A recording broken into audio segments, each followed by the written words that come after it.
selamat pagi. Pada bagian ini saya akan menjelaskan informasi tambahan ya perkuliahan mengenai medication error pada segmen yang keempat tentang bagaimana kita mengklasifikasikan medication error untuk tindakan pencegahan maupun pada proses pelaporan. Nah, sebetulnya ada suatu medication error index ya. Ini medication error index dari A sampai dengan I ya. Kita lihat dulu warnanya ya. Yang pertama warna biru, ini berarti tidak ada error yang terjadi. Untuk warna oranye, ini kategorinya error terjadi tapi tidak membahayakan pasien. Ada berwarna kuning, terjadi error dan membahayakan pasien. Sedangkan yang paling parah adalah bagian yang berwarna hijau malah ya. Di sini bagian warna hijau yang I, yaitu error dan menyebabkan kematian pada pasien ya. Nih.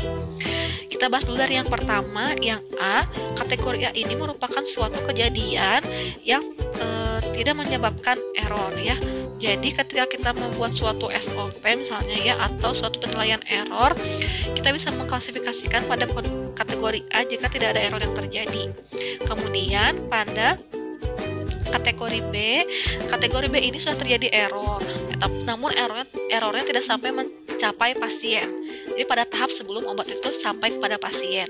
Selanjutnya kategori C, ini error yang terjadi sudah sampai pada pasien tapi tidak membahayakan pasien. Nah, untuk kategori D di mana error ini sudah terjadi mencapai pasien dan pasien memerlukan monitoring lebih lanjut dari kondisi yang terjadi ya. And require monitoring to confirm that it resulted in no harm and or require intervention. Jadi di sini kita belum tahu ya terjadi bahaya atau tidak, tapi dilakukan monitoring ya. Kemudian ada kategori E, kategori ini error harm ya. Jadi kategori E ini di mana terjadi error dan menyebabkan temporary harm and require intervention. Jadi membahayakan pasien namun hanya sementara saja. Misalkan adanya kesalahan tadi ya, meminum suppositoria ibuprofen misalnya ya.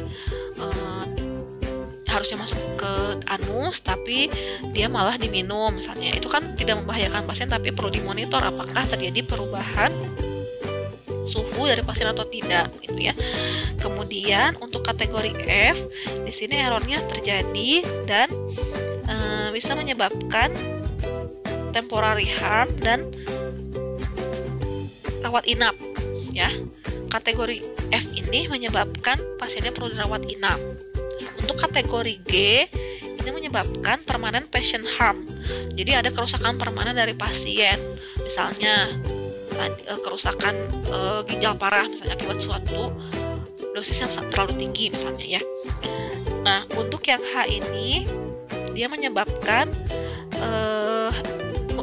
pasien memerlukan pemantauan seumur hidupnya. Nah, ini yang bisa jadi merupakan suatu kerusakan kronis ya. Kerusakan kronis akibat suatu pengobatan yang error pada tahap pengobatan. Lalu yang I ini menyebabkan kematian ya. Seperti kasus pada pemberian galtiazem yang malah dikunyah tadi ya contohnya. Nah, bagaimana kita menentukan A sampai I tadi, ada guideline sendiri ya. Nanti akan saya bahas juga pada slide berikutnya. Pada slide ini menjelaskan tadi dengan lebih jelas lagi dari A sampai I itu apa saja ya. Sudah saya jelaskan.